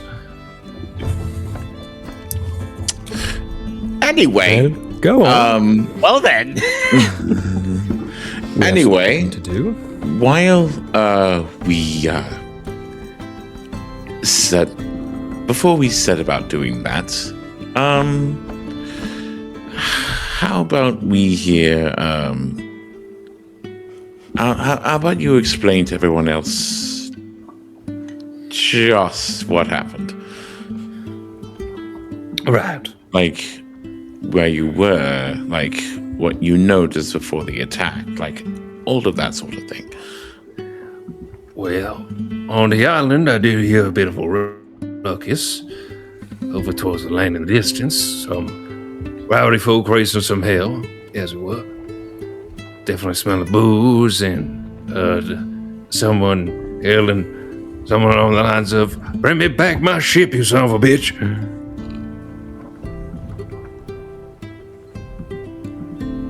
And then, like, who's in the... So everyone's, like, in the... Everyone's on deck. I then lean over to Mordecai. You don't think. Yeah, obviously not. It must have been someone else. I mean, I know for a fact it can't be any of y'all. I definitely know by I did a friend that was introduced to me with the captain. You're a bunch of honest folk. Oh, That yeah. is what. That is Very what honest. it. Yes, well, please continue, Mr. Solbrock. Yes. And I was gathering some herbs, some spices. Bless you. Bless you. Bless you, Zark. A little bit of fish allergies.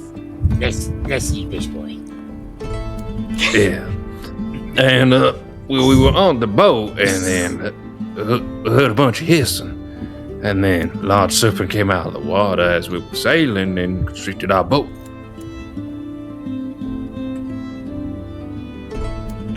Whereabouts were you at the attack? Were you still near the island where everyone causing a ruckus, or were you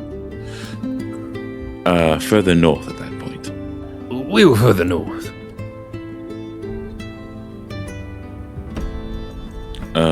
Whereabouts, actually? I mean, my sense of direction ain't gonna be perfect right now. Right. Well, anyway, at least you were between there and here, right? Where and where? You were when the serpent attacked you, you were between the island with the rowdy folk and wherever we are right now. Oh no, I thought it was more north compared to the land with the rowdy folk. Okay? The islands we were on were much smaller. I see. Well, continue. Well, we sailed off for a little bit. That thing attacked. Got some of its venom in my eyes. And I took what I could. Or at least what I felt like I could. And then got on the boat, tried to sail away, though. Tried to ask for help a few times, but I definitely heard some pirates making fun of me because they said I was going in a circle for a bit. I see. Did you happen to hear or see anything else around the time you heard the hissing? Heard a knocking on our ship at one point, then I heard a deep voice say, "Sorry, wrong person." Mordecai will look to Falcon. I exchanged the look and nod once before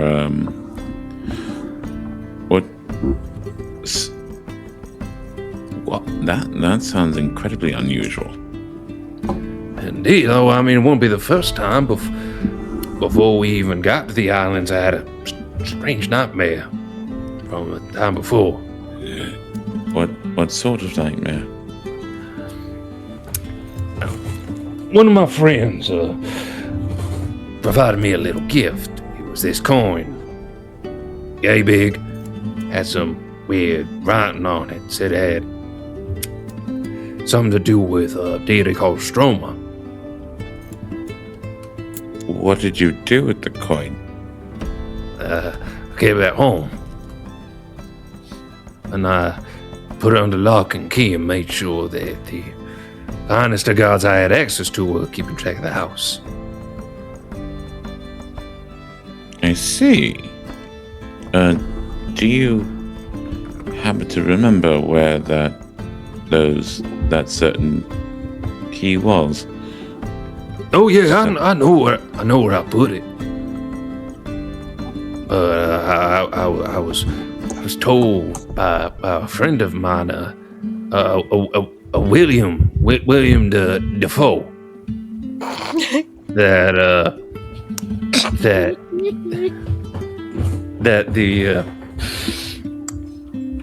that coin was actually a key. Key to what? Says something about some talisman mumbo jumbo. So you locked the coin away, and that friend... Is this William Defoe a friend of yours? Sort of. I mean, I'm not a fan of his, though, at times. He could be by my fellow, he could be a big old dick. Okay, I need to roll a history because I must have heard of this guy. Oh, yeah, you can absolutely roll a history check. Can I roll a history as well? I feel like I would know. Sure. 15.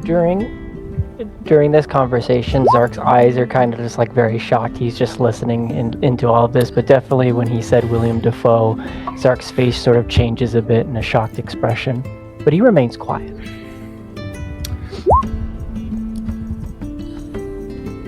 Oh, Easy.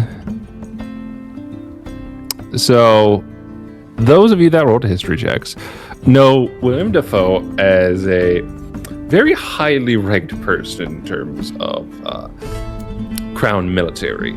He's very power hungry, very sinister in that sense, where he's not exactly like, hey, I'm an evil man. More like, hey, I want everything, and if you are not with the crown, then you are enemy number one, and he is a major Commodore enforcer.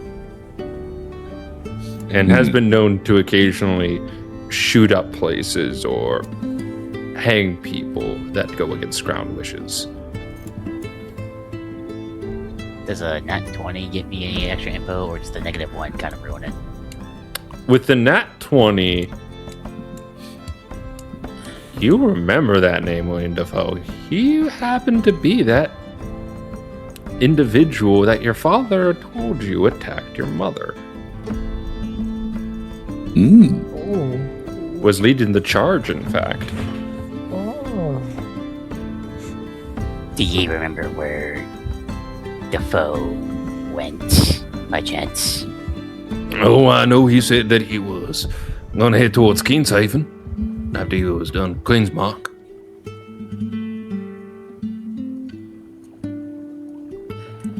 Captain, I'd like to request a trip to Kingshaven. We already have a stop over in Port of the Crown, and have a possibility of dropping off our friend over here to Queen's Mark. And I already heard that you wanted to go see a sea serpent. If I may be so bold, I believe that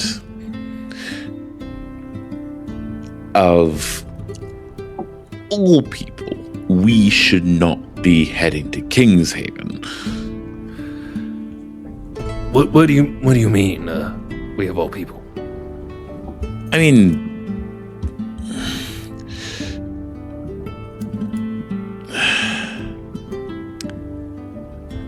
Yes, what do you mean? Yeah, No, Falcon. just, He means, sir, that our friend here, he had a bad run-in with a lover, and that lover was actually married to a very high commodore inside the crown, and he's not very happy, even though it was a misunderstanding. So he wants to stay away from there as long as possible. Roll me a deception check, Okay. Miss Scarlet. I had to. Oh no. Let me get there. Oh, no. Please. Really? Oh no. Oops. oh no. How bad is it? He kind of is like turned towards her general direction, and as she's like talking, occasionally you hear like a like coming out of her mouth, and you just see that like he wiggles a finger at her. I'm not believing a word you say. You say you're perfectly fine. You're really cold. I hear nothing from you. Wow. She looks right over at Falcon and says, I tried. And he just sort of goes like, I get it.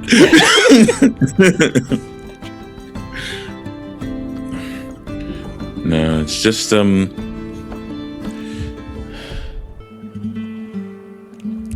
on, how do I get out of this?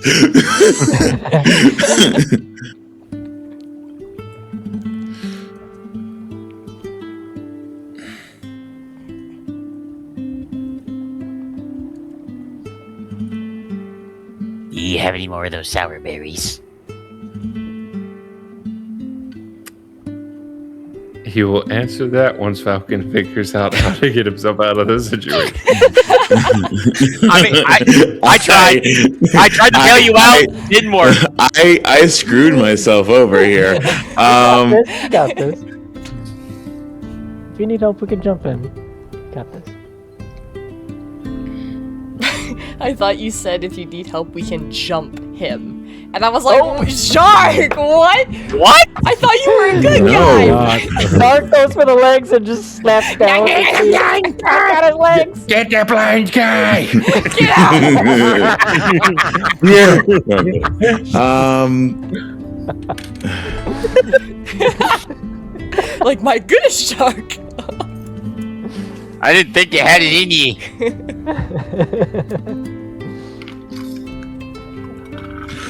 No, it wasn't a lover. It wasn't a lover, but I did have a bad run-in with someone in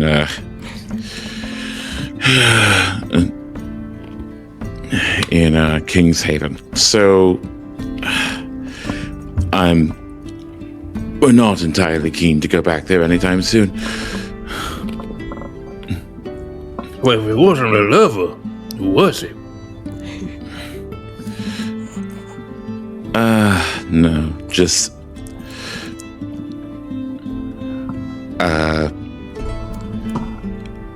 someone I butted heads with. I don't necessarily remember the name, but Was it a former wife?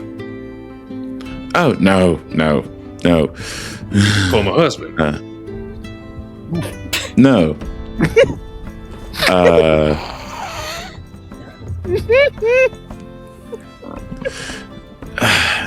Either way.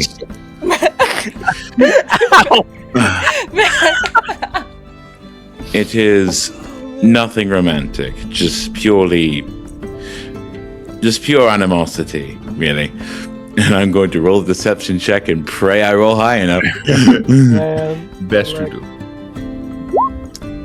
Nat 20! Oh my god! Nice! He looks at you as you speak, and he like uses his crutch to get as close as he can, and it takes at least 3 people to push him in the right direction of you. and he like pats you on the shoulder and goes, "Don't worry, I was young once. I've been there."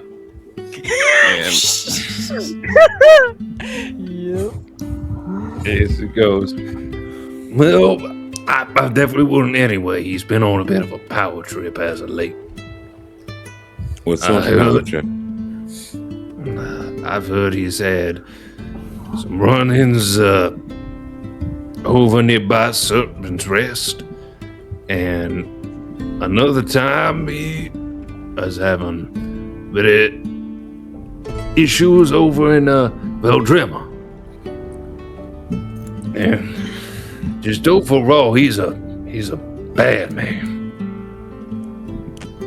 I guarantee you, even Rumpa Tom would look over at him and be like, "You're too much, even for me."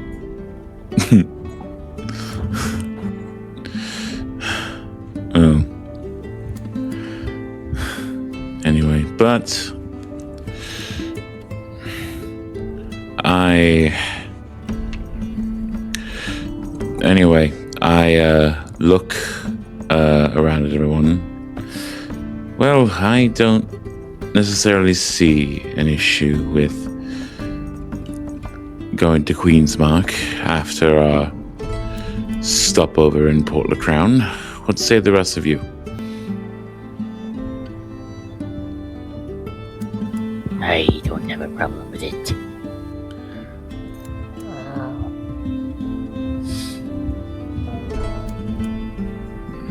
I suppose I'm okay with it, but we gotta be really careful because it's, Crown territory again. What's wrong with it being Crown territory? Oh no. Zark just gives a bit of a sigh. He doesn't respond, just kind of looks down.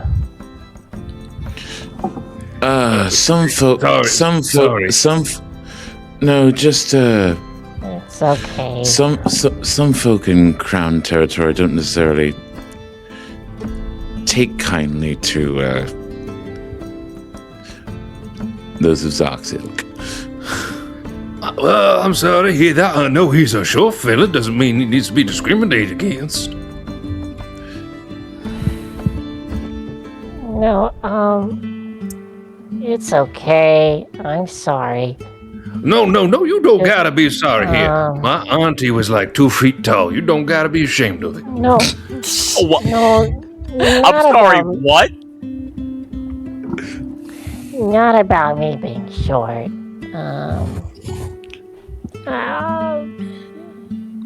Some people at the Crown are really nice. Really nice people. When they It's want just that William Defoe guy. He's a really nasty man. That I understand. But I tell you what, I do appreciate it, you offering to help me over to Queensmark, and if you do, I promise a honorable invitation to my inheritance party. Oh. Thank you. But of course, I have to find a way to say thank you. Because I won't lie, in my state I'm not much of a sailor. But as long as I still have some of my herbs and spices when we get over to Queensmark, I would love to have you all there. And William, young man, you gotta take care of that Miss Scarlet there. I want to make sure she gets to that dinner intact. Don't worry. I will take care of her. She doesn't say anything, she just sighs. A very annoyed sigh. You see, hearing that, you see him just, turn in the direction. He can't see. Hearing's phenomenal. And you just see him what you... And you just see William it's okay. Oh. Okay, Daredevil, calm it down. And he goes, she is a woman of dignity and independence. I'm sure she can take care of herself. But we gotta take care of each other. Well, we got. Doesn't matter who you are, man, woman, tiefling, human. Shark. Shark. Wait. But my point is, no matter who you for,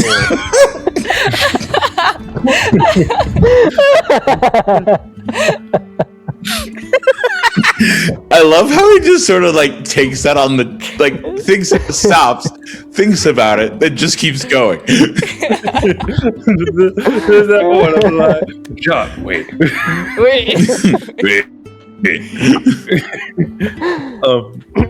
Yeah, no, it doesn't matter who you are, whose flag you fly, or who you love.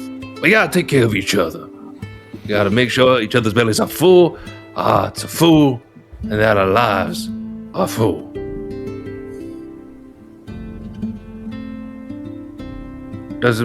I'm not saying this because she is a lady. I am saying this because she is on your boat and breathing the same air as you. And if anyone wants to talk back, I may be blind, but I will find a way to hit you with my cane. I like this guy.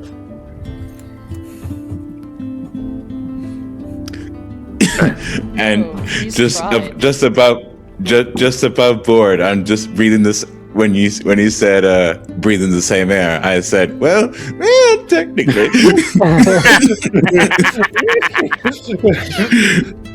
Jesus. I don't got the heart to tell him.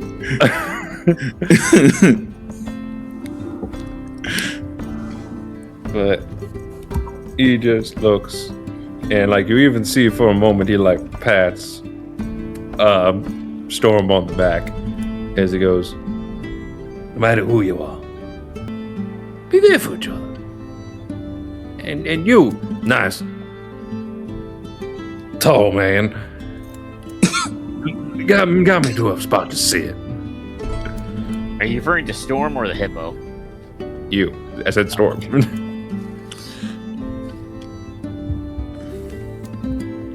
you repeat what you said, Dan? Sorry. He said, well, excuse me there, tall sir. Please escort me to a spot to sit to.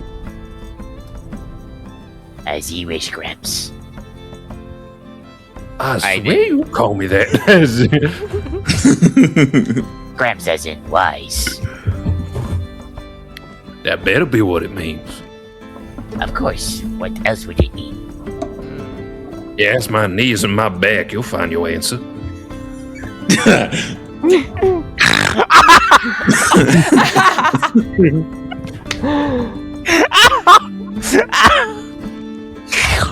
Ow. Are you okay, Mac?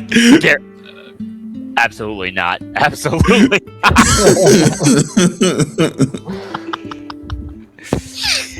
Oh, that hurts. Moses, I think it's starting to kick in now.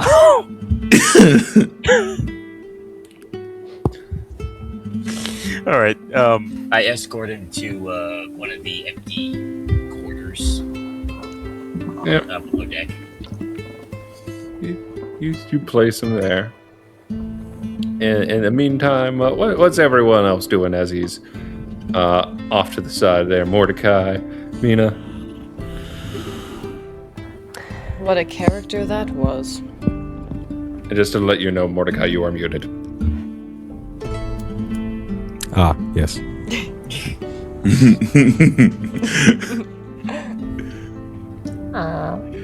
Again, I don't mean to pry or anything. Are you feeling okay, Miss Scarlet? You did say you were feeling a little nauseous earlier, right? From the seasickness? Maybe me and Mordecai can help you make some ginger or something.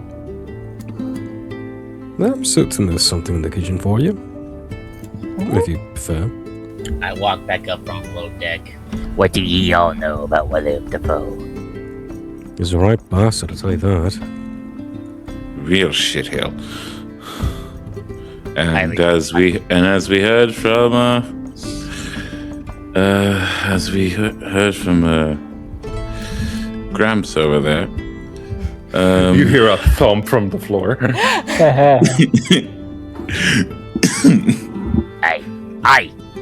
Only I can call him Gramps. Fair enough. As we heard from Mr. Saltrock, he's on a bit of a power trip at the moment. And again, he's always been a bit of an egotistical shit, so that's not exactly unheard of. My head turns to Zark. And ye? I'm not a grandpa, no.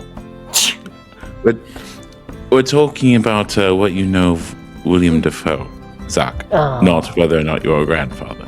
Oh. Wow. Kind of gets a little sad thinking about it. I mean, You yeah, You don't have to tell us if you don't want to. Just, I didn't mean to pry.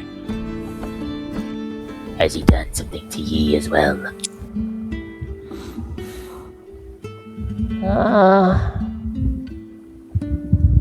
Well, let's just say I was, Kind of stares off for a moment. You see his eyes get a little watery. Hey, it's all right. You don't have to talk. You don't have to talk to us about it if you don't want to.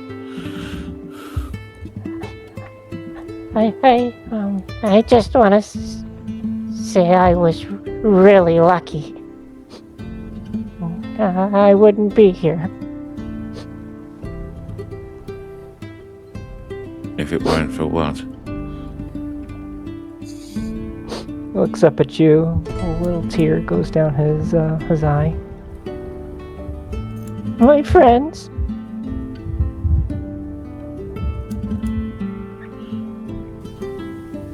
I walk over and place a hand on his head. I apologize for asking you this, Zark. This is the first time I've actually called him Zark, as I've been calling him Fish Boy this entire time. You don't have to tell us. If you'll excuse me, I need to be alone right now. I then head below deck.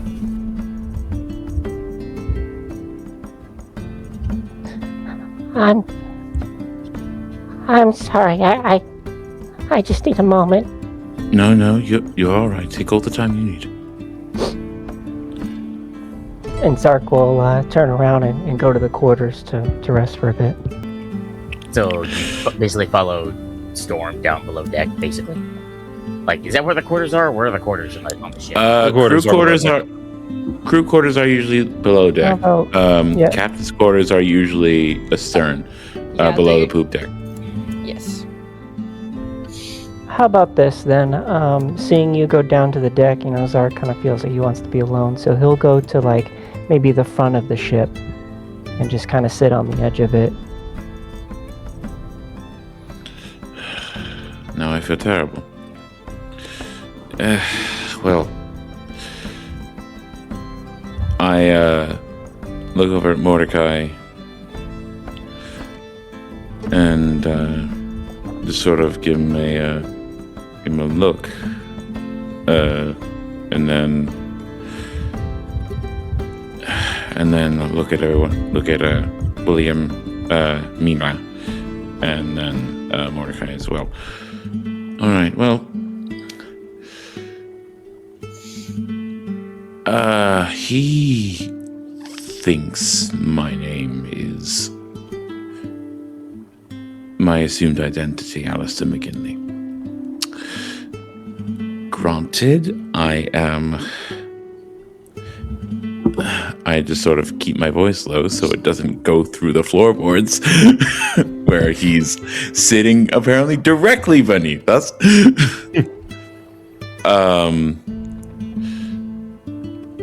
As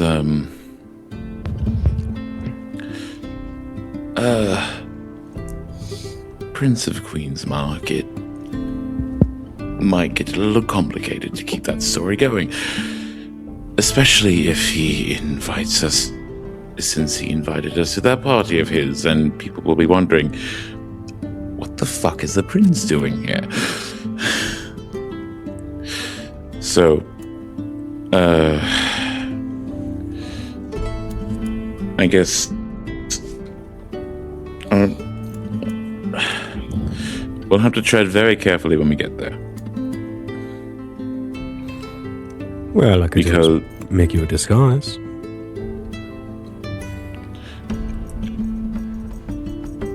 unless it's the best disguise in the world, I will probably be noticed because there is no one in Queensmark that looks like me. All right, then we'll have to make you unrecognizable. How attached are you to your hair? Wow! Whoa! So, Moses, for the costume next Touch week, it, and I touch it, and I slice off your hand with the scimitar. what do sewers usually like wear for their jobs? You wish to be unrecognizable, yes? You're not shaving my head. Merely a trim, a few split ends here and there. Not more than a few. You should really take better care of your hair. You got something against bald people. Yes, Mac, I do. And as this conversation is going, while Mordecai's there, still in his chef hat, Just on deck in the chef.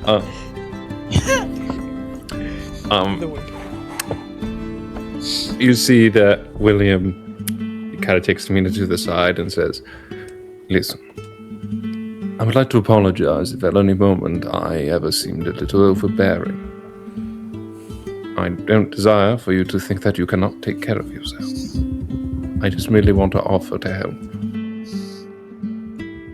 Yes, Captain. I understand as Captain you must look out for the rest of your crew.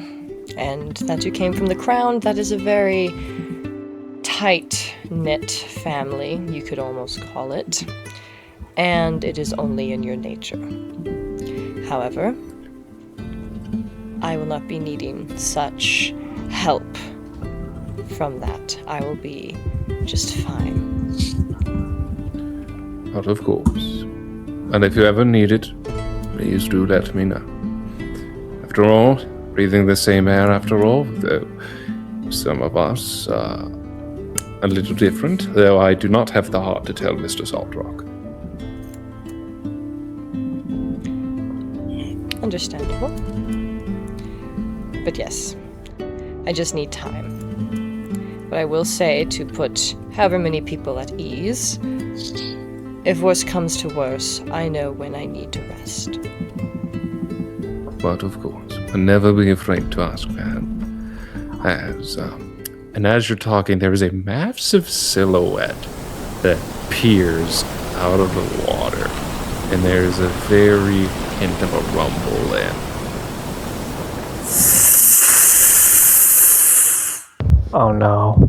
As a lunge comes towards the ship, as William takes Mina and body blocks her and goes, "Miss Scarlet, look out!" As he covers her with his body. That is where we leave it for the session tonight. Oh. Norm is going to be very excited for next session. It would appear the serpent has found us. It would appear that we don't have. It's appear that you want to go look for it. It seems to have gone to the trouble of finding us instead. Oh, Zark, that cannonball idea. Oh, by the way. Express feeding the serpent. Anyway, that was an excellent session. I hope you all enjoyed that one this week, everyone. Yes, whoever made it. Woo! All right, guys. Yes. Thank you so much for watching, everybody, and we'll see y'all next week. Like, comment, subscribe. Stuck in there. Later. Tell your friends.